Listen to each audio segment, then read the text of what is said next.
नमस्ते बच्चों, मैं डॉक्टर शिप्रा वर्मा राजनीति विज्ञान सह आचार्य के पद पर कार्यरत हूँ,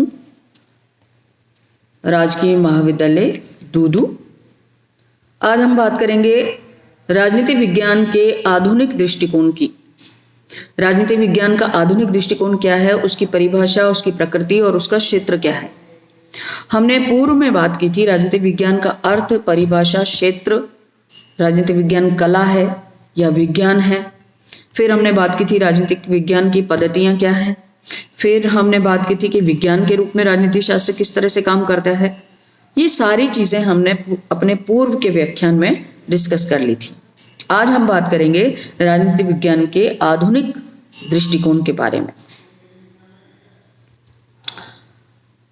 पहले हमें यह समझना पड़ेगा कि आधुनिक दृष्टिकोण की प्रकृति अथवा परंपरागत और आधुनिक दृष्टिकोण में क्या भिन्नताएं हैं। राजनीति शास्त्र का आधुनिक दृष्टिकोण राजनीति शास्त्र में व्यवहारवादी क्रांति से आरंभ हुआ था, जैसे मैंने आपको पूर्व के व्याख्यान में भी बताया था। David Easton, Robert Dahl, David B Truman, Catlin और लॉसवेल आदि लेखक इस आधुनिक दृष्टिकोण के मूल प्रवर्तक रहे हैं। तो कई बार आपको 2 नंबर के क्वेश्चन में यह भी पूछ लिया जाता है कि किन्हीं 4 विचारकों के नाम बताइए जो कि आधुनिक दृष्टिकोण के समर्थक हैं। तो आपको ये बताना पड़ेगा कि David Easton, Robert Dahl, David Truman, Catlin और लॉसवेल इसके मूल प्रवर्तक आधुनिक दृष्टिकोण के कहे जा सकते हैं। अब आधुनिक दृष्टिकोण और परंपरागत दृष्टिकोण में बेसिकली क्या अंतर हम देख सकते हैं, तो वो हम यहाँ पर बात करेंगे। जैसे पहला पॉइंट अगर हम लें तो पहला पॉइंट है राजनीतिक संस्थाओं और मानव व्यवहार के अध्ययन में भेद। जहां परंपरागत दृष्टिकोण राजनीतिक संस्थाओं जैसे राज्य और सरकार के अध्ययन पर बल देता है, वहां पर आधुनिक दृष्टिकोण मानव के राजनीतिक व्यवहार पर बल देता है। अब दोनों में डिफरेंस देखिए, वो सैद्धांतिक बात कर रहे हैं, यहाँ पर व्यवहारिक बात की जा रही है। आधुनिक दृष्टिकोण शक्ति और प्रभाव का अध्ययन है। शक्ति बच्चों भिन्न है। शक्ति का जो क्राइटेरिया है, जो क्षेत्र है, वो बहुत व्यापक है। हम प्रभाव को भी एक तरह से शक्ति के रूप में देख सकते हैं। बहुत सारी चीजें ऐसी हैं जिसमें आप प्रभावित करके भी शक्ति का परिचय दे सकते हैं। यह मानव भावनाओं, प्रेरणाओं, आकांक्षाओं, इच्छाओं आदि का भी अध्ययन करता है। अतः व्यक्ति के व्यवहार का अध्ययन करना आवश्यक है। ये मूल जो बेसिक अंतर है वो ये है कि परंपरागत दृष्टिकोण में केवल सैद्धांतिक या संस्थागत अध्ययन किया जाता है। दूसरा, आधुनिक दृष्टिकोण में मानव का राजनीतिक व्यवहार का अध्ययन किया जाता है। ये बेसिक अंतर है जो आपको दिमाग में रखना चाहिए। दूसरा पॉइंट है एक और अनेकता का भेद। परंपरागत दृष्टिकोण राजनीतिक शास्त्र का अध्ययन दूसरे विषयों से पृथक रहकर करता है। यानी हम ऐसे मान लेते हैं, मान लीजिए एक व्यक्ति है, व्यक्ति के केवल राजनीतिक व्यवहार का अध्ययन किया जाना राजनीति शास्त्र कहलाता है। या व्यक्ति का जैसे हम एक इकाई मान लेते हैं व्यक्ति को, तो उसका जो सामाजिक पक्ष है उसका अध्ययन जो करेगा वो समाज विज्ञान है। जो उसकी भौगोलिक परिस्थितियों का अध्ययन करेगा वो है भूगोल। जो उसकी मनोवैज्ञानिक स्थिति का अध्ययन करेगा वो है मनोविज्ञान। जो उसकी आर्थिक स्थिति का अध्ययन करेगा वो है अर्थशास्त्र। और जो उसकी राजनीतिक स्थिति का अध्ययन करता है उसको हम राजनीति विज्ञान कहते हैं। तो यहाँ पर हम बात करते हैं तो एकता और अनेकता के अध्ययन की बात जब हम करते हैं तो यहाँ पर व्यक्ति को एक इकाई माना गया है। उसको ये माना गया है कि व्यक्ति पर केवल राजनीतिक परिस्थितियों का नहीं बल्कि उसकी ऐतिहासिक, सामाजिक, आर्थिक सभी परिस्थितियों का व्यक्ति के जीवन पर प्रभाव पड़ता है। तो उस व्यक्ति को संपूर्णता में देखने का प्रयास राजनीति विज्ञान के द्वारा किया जाता है। तो ये जो पॉइंट है कि एकता और अनेकता के अध्ययन का भेद, ये हमें इसी चीज को दिखाता है। परंपरागत दृष्टिकोण राजनीतिक शास्त्र का अध्ययन दूसरे विषयों से अलग होकर करता है। वह अपने आप को राजनीतिक क्रियाओं और प्रतिक्रियाओं के अध्ययन तक सीमित रखना चाहता है, जबकि आधुनिक दृष्टिकोण के अध्ययन में पूर्णता पर बल दिया जाता है। आधुनिक दृष्टिकोण राजनीतिक घटनाओं क्रियाओं या व्यवहारों का अध्ययन अकेले में नहीं करता, बल्कि दूसरे समाजशास्त्रों, विशेषकर मनोविज्ञान, समाज विज्ञान, मानव विज्ञान, अर्थशास्त्र, नैतिक शास्त्र आदि के संदर्भ में भी करना चाहता है। जैसे मैंने आपको बताया था कि व्यक्ति को एक संपूर्ण इकाई माना जाता है और उस पर जिस जिस एस्पेक्ट का प्रभाव पड़ता है, उन सभी एस्पेक्ट्स का, उन्हीं सभी आधारों का अध्ययन इस राजनीति विज्ञान के अंतर्गत किया जाता है। तो यहाँ पर हम अपने अध्ययन को थोड़ा सा व्यापक रूप में देखने का प्रयास करते हैं। इस रूप में राजनीतिक विज्ञान को हम एक विस्तृत अध्ययन कह सकते हैं। आधुनिक दृष्टिकोण को हम विस्तृत अध्ययन कह सकते हैं। तीसरा पॉइंट है आदर्श और यथार्थ के अध्ययन का भेद। आदर्श और यथार्थ का क्या मतलब है? परंपरागत दृष्टिकोण में राजनीति शास्त्र के आदर्श पहलू पर अधिक बल दिया जाता है। यह इस बात पर अधिक बल देता है कि क्या हो या कैसा होना चाहिए, संस्थाओं को कैसा होना चाहिए। यह राजनीतिक संस्थाओं को नीति शास्त्र और दर्शन शास्त्र के अधिक निकट ले जाता है। दूसरी तरफ आधुनिक दृष्टिकोण राजनीति शास्त्र के यथार्थ पहलू पर बल देता है। यह इस बात पर बल देता है कि क्या है, उसका संबंध कैसा होना चाहिए, ऐसे नहीं है। यह राजनीति शास्त्र को विज्ञान के निकट लाने का प्रयास करता है। मूल्य और जो फोर्थ पॉइंट है वो है मूल्य और मूल्य निरपेक्षता का भेद। परंपरागत दृष्टिकोण मूल्यों से युक्त है। जब कोई व्यक्ति राजनीति शास्त्र में, मान लीजिए वो किताब लिख रहा है या किसी चीज का अध्ययन कर रहा है, तो जब वो किताब लिखेगा तो उसकी खुद की मूलभूत जो मान्यताएं हैं वो उसमें परिलक्षित होंगी, वो दिखाई देंगी, वो रिफ्लेक्ट करेंगी। तो यहां हम कह रहे हैं कि परंपरागत दृष्टिकोण जो है वो मूल्यों से युक्त है, उसमें व्यक्ति के मूल्य समाहित हो जाते हैं। दूसरी तरफ अगर आधुनिक दृष्टिकोण की बात करेंगे तो यहाँ पर क्योंकि तथ्यों की बात होती है, प्रूव करने की बात होती है, सत्यापन करने की बात होती है, पर्यवेक्षण करने की बात होती है, प्रयोग करने की बात होती है, तो यहाँ पर हम ये कहते हैं कि वो अध्ययन मूल्य निरपेक्षता की बात करता है। मूल्य निरपेक्षता मतलब यहाँ पर आपको मोटे मोटे रूप में ये समझना चाहिए कि मूल्य क्या है। मूल्य का मतलब अगर हम यहाँ पर बहुत संक्षिप्त रूप में समझें तो मूल्य व्यक्ति की निजी मान्यताएं हैं। मूल्य नैतिकता के आधार हैं। मूल्य नैतिक तत्व हैं जो व्यक्ति में होते हैं, जैसे झूठ नहीं बोलना चाहिए, माता पिता की सेवा करना चाहिए, सोसाइटी में बहुत अच्छे से डेकोरम मेंटेन करके रहना चाहिए, बड़ों का आदर करना चाहिए, ये सब मूल्य हैं।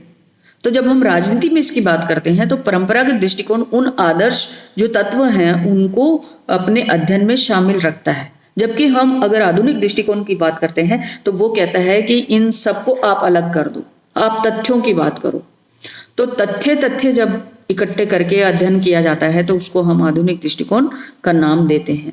तो यह अध्ययन के वस्तुनिष्ठ पहलू पर बल देता है, जबकि परंपरागत दृष्टिकोण व्यक्तिनिष्ठ अध्ययन पर बल देता है। तो ये दोनों का भी भेद हम देख सकते हैं। पांचवा पॉइंट है ऐतिहासिक और वैज्ञानिक पद्धतियों के प्रयोग का भेद। परंपरागत दृष्टिकोण राजनीति शास्त्र के अध्ययन के लिए ऐतिहासिक, दार्शनिक आदि पद्धतियों का प्रयोग करता है, जबकि आधुनिक दृष्टिकोण राजनीति शास्त्र को अधिक वैज्ञानिक बनाने के लिए मनोवैज्ञानिक, पर्यवेक्षक, परीक्षण आदि पद्धतियों का, तुलनात्मक पद्धतियों का प्रयोग करता है। यह अध्ययन एवं शोध को अधिक वैज्ञानिक बनाने के लिए आधुनिक दृष्टिकोण सांख्यिकी, नमूना पद्धति, सर्वेक्षण, गणितीय नमूना, रूप, मॉडल्स आदि कृत्रिम तकनीकों का भी प्रयोग करता है। तो ये एक बहुत बड़ा भेद है कि ये सारी जो पद्धतियां हैं, ये वैज्ञानिक पद्धतियां हैं, इनका प्रयोग आधुनिक राजनीति विज्ञान के द्वारा किया जाता है, जबकि ट्रेडिशनल या परंपरागत जो दृष्टिकोण है उसमें केवल दार्शनिक पद्धति, ऐतिहासिक पद्धति आदि को ही काम में लिया जाता है। 6 पॉइंट है संभावना और निश्चितता का भेद। परंपरागत दृष्टिकोण अनुमान, कल्पना और संभावना पर आधारित है। इसके निष्कर्षों और पूर्व घोषणाओं में प्रामाणिकता और निश्चितता का अभाव होता है। दूसरी ओर आधुनिक दृष्टिकोण तथ्यों और वैज्ञानिक दृष्टिकोण पर आधारित होने के कारण इसके निष्कर्षों को प्रामाणिक और पूर्व घोषणाओं की निश्चितता की खोज करने वाला माना जाता है। यह सामान्य सिद्धांत की खोज करता है। मतलब आधुनिक दृष्टिकोण एक सामान्य सिद्धांत बनाना चाहता है जो सर्वव्यापी हो, सर्वमान्य हो, जबकि परंपरागत दृष्टिकोण में इस तरह की कोई चीज दिखाई नहीं देती। नेक्स्ट पॉइंट है 7th पॉइंट, तथ्यों की प्रामाणिकता का भेद। परंपरागत दृष्टिकोण में तथ्यों को एकत्र तो किया जाता है, तथ्य इकट्ठे तो कर लिए जाते हैं, लेकिन उन्हें प्रामाणिक नहीं किया जाता, प्रूव नहीं किया जाता। जबकि आधुनिक दृष्टिकोण में तथ्यों को एकत्रित करके उनकी सत्यता, उनकी क्रमबद्धता और उनकी प्रामाणिकता पर बल दिया जाता है। आधुनिक दृष्टिकोण में जितने भी फैक्ट्स इकट्ठे किए जाते हैं वो फैक्ट्स फैक्चुअल होना चाहिए, क्रमबद्ध होने चाहिए, सत्यता पर या सत्यापन होना चाहिए, उनकी प्रामाणिकता सिद्ध की जानी चाहिए। ऐसी चीजों का प्रयोग वो करना चाहते हैं अपने अध्ययन में। जबकि परंपरागत दृष्टिकोण में इस तरह का कोई भेद हम देखने को नहीं मिलेगा, हमें देखने को नहीं मिलेगा। तो नेक्स्ट है औपचारिक और अनौपचारिकता का भेद, या औपचारिक या अनौपचारिक अध्ययन का भेद। परंपरागत दृष्टिकोण संस्थाओं के औपचारिक अध्ययन तक सीमित है, उसका अध्ययन प्राय निर्जीव रहा है। आधुनिक दृष्टिकोण संस्थाओं के अध्ययन के साथ साथ उन प्रक्रियाओं के अध्ययन पर भी बल देता है जो उन्हें प्रभावित करती रहती हैं। ये 8वां पॉइंट है। तो मोटे मोटे रूप में आपको ये भेद पढ़ना पड़ेगा, और क्योंकि इस पर कई बार 20 नंबर का क्वेश्चन भी आ जाता है कि आधुनिक और परंपरागत दृष्टिकोण में क्या अंतर है या दोनों क्या हैं, उनका अर्थ बताइए, उनकी परिभाषा बताइए, और फिर विस्तार से पूछ लिया जाता है कि उनके दोनों के अंतर क्या है। तो वहां पर आपको ये सारा मटेरियल जो है इससे हेल्प मिलेगी और आप वहां पर ये प्रूव कर पाएंगे कि परंपरागत दृष्टिकोण और आधुनिक दृष्टिकोण में क्या बेसिक अंतर है। अब हम बात करते हैं आधुनिक दृष्टिकोण परंपरागत दृष्टिकोण का प्रतिद्वंदी नहीं है बल्कि पूरक है। कई बार ये भी पूछ लिया जाता है कि आप सिद्ध कीजिए कि आधुनिक दृष्टिकोण परंपरागत दृष्टिकोण का प्रतिद्वंदी नहीं बल्कि पूरक है। तो यहाँ पर आपका आंसर होगा कि बहुत सारी विभिन्नताओं के बावजूद, बहुत सारे अंतर होने के बावजूद आधुनिक दृष्टिकोण परंपरागत दृष्टिकोण का प्रतिद्वंदी या विरोधी नहीं है। व्यवहारवादी आंदोलन को भी जो आधुनिक दृष्टिकोण का प्रतीक है, क्रांति या प्रतिरोध आंदोलन या विरोधी आंदोलन, एक मनोदशा आदि की संज्ञा भी दी गई है, परंतु यह परंपरागत दृष्टिकोण का स्थान नहीं लेता। यह उसका सुधार करता है, उसे नवीन दिशाएं प्रदान करना चाहता है। यह उसे विश्लेषण की नवीन इकाइयां, नवीन अध्ययन सामग्री, नवीन शैलियां और नवीन पद्धतियां और नवीन तथ्य प्रदान करता है। यह उसके अध्ययन को अधिक वैज्ञानिक बनाने का प्रयास करता है। उसने परंपरागत दृष्टिकोण को झकझोर दिया है, उसकी निर्जीवता और अकर्मण्यता को समाप्त कर दिया है, उसे गहरी निद्रा से जगाकर उसके विकास के लिए नए क्षेत्र प्रदान किए हैं। इस तरह आधुनिक दृष्टिकोण परंपरागत दृष्टिकोण का पूरक कहा जा सकता है। अब हम बात करते हैं कि आधुनिक दृष्टिकोण की परिभाषाएं क्या हैं, कौन कौन सी परिभाषाएं जिनको आधुनिक दृष्टिकोण की परिभाषाएं कहा जा सकता है। तो सबसे पहले बात करेंगे कि राजनीति शास्त्र की परंपरागत परिभाषाओं और आधुनिक परिभाषाओं में मूल अंतर यह है कि जहां परंपरागत परिभाषाएं राज्य और सरकार तथा संस्थाओं के अध्ययन पर बल देती है, वहीं आधुनिक परिभाषाएं राजनीतिक विज्ञान की समग्रता और उसकी पूर्णता पर आधारित हैं। ये साधनों, प्रक्रियाओं और व्यक्ति के व्यवहार से संबंधित हैं। इनमें शक्ति और प्रभाव या प्रभुत्व और नियंत्रण की केंद्रीय स्थिति है।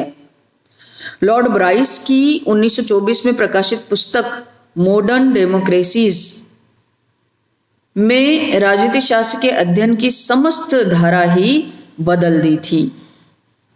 यहाँ पर हम विभिन्न परिभाषाओं की बात करते हैं। जैसे कैटलिन की परिभाषा है कि राजनीति शास्त्र शक्ति का विज्ञान है। कैटलिन ने शक्ति का बहुत सारा अध्ययन प्रस्तुत किया है। जब हम आपको शक्ति नाम का टॉपिक पढ़ाएंगे तो वहां पर भी आपको ये कैटलिन पढ़ने को मिलेगा। कैपलान ने कहा है कि एक अनुभवजन्य अध्ययन के रूप में राजनीति शास्त्र शक्ति के निर्माण तथा साझेदारी का विषय है। लासवेल की एक किताब है जिसका नाम है politics, who gets what, when and how. फिर से दोहरा देती हूं, ये किताब का नाम आपको पूछा जा सकता है। लासवेल की किताब का नाम है politics, who gets what, when and how. यहां पर राजनीति विज्ञान के बारे में लासवेल कह रहे हैं कि राजनीति शास्त्र एक प्रश्न है, कौन, क्या, कब और कैसे। उसमें लासवेल ने राजनीति शास्त्र को एक अनुभवजन्य ज्ञान माना है, जिसमें शक्ति से संग्रह और शक्ति की साझेदारी का अध्ययन किया जाता है। रॉबर्ट डहेल की परिभाषा है कि राजनीति शास्त्र शक्ति, शासन और अधिकार है।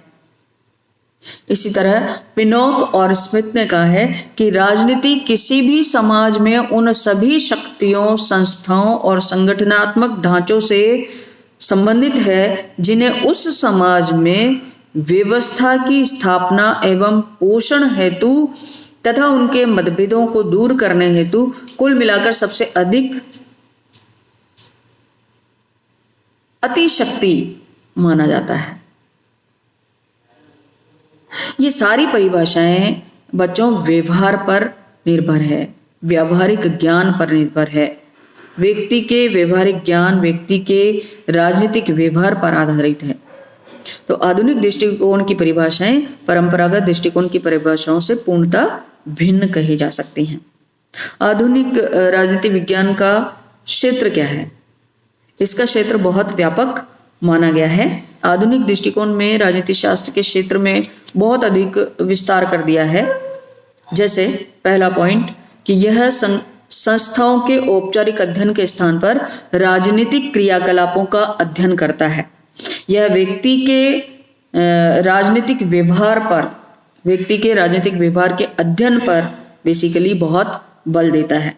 दूसरा पॉइंट है कि यह अंतर अनुशासनात्मक अध्ययन पर बल देता है। तीसरा पॉइंट है कि यह राजनीतिक व्यवहार के क्रमबद्ध अध्ययन पर बल देता है। चौथा पॉइंट है कि राजनीतिक शास्त्र के अध्ययन में सांख्यिकी के प्रयोग पर बल देता है ताकि तथ्यों का वर्गीकरण, पर्यवेक्षण, मापन और निश्चितता प्रदान की जा सके। पांचवा पॉइंट है कि दार्शनिकता के स्थान पर यह यथार्थता पर बल देता है। छठा पॉइंट है कि यह व्यवस्थित सिद्धांत की रचना करना चाहता है। सातवां पॉइंट है कि यह विकासशील दृष्टिकोण है, अतः राजनीति शास्त्र को परिवर्तन के अनुकूल बनाता है। छठा पॉइंट है कि यह अध्ययन को व्यक्तिनिष्ठ प्रभावों से बचाता है और यह मूल्य निरपेक्ष दृष्टिकोण है। तो यहाँ पर हमने पूरी आपको बताई है कि किस तरह से राजनीति विज्ञान का नामकरण हुआ, किस तरह से राजनीति विज्ञान को कला के रूप में, विज्ञान के रूप में विकसित किया गया, परंपरागत दृष्टिकोण क्या है, परंपरागत दृष्टिकोण की परिभाषाएं क्या है, आधुनिक दृष्टिकोण क्या है, आधुनिक दृष्टिकोण की परिभाषाएं क्या है। फिर मैंने आपको बताया कि आधुनिक दृष्टिकोण और परंपरागत दृष्टिकोण में क्या भेद है, मोटा मोटा क्या अंतर है, उसका व्यापक क्षेत्र क्यों है, किन आधारों पर उसके क्षेत्र को व्यापक कहा जा सकता है। तो ये सारी चीजें आपको फर्स्ट टॉपिक जो है हमारा परंपरागत और आधुनिक दृष्टिकोण, इसके अंतर्गत पढ़ना होगा। और यहाँ पर जो परिभाषाएं मैंने बताई हैं वो सारी आपको याद करनी पड़ेंगी, क्योंकि कई बार उन परिभाषाओं पर भी प्रश्न आ जाता है और कई बार विस्तृत रूप में भी इन सब चीज़ों को लेकर के प्रश्न आ जाता है। तो आपको ये सारा कुछ देखना पड़ेगा, पढ़ना पड़ेगा और याद करना पड़ेगा। जब भी अगर इससे संबंधित कोई भी परेशानी आपको है तो मेरे आप व्हाट्सएप नंबर पर मेरे मुझसे संपर्क कर सकते हैं, अलग से बात भी कर सकते हैं या मैसेज करके आप मुझसे पूछ सकते हैं। Thank you very much.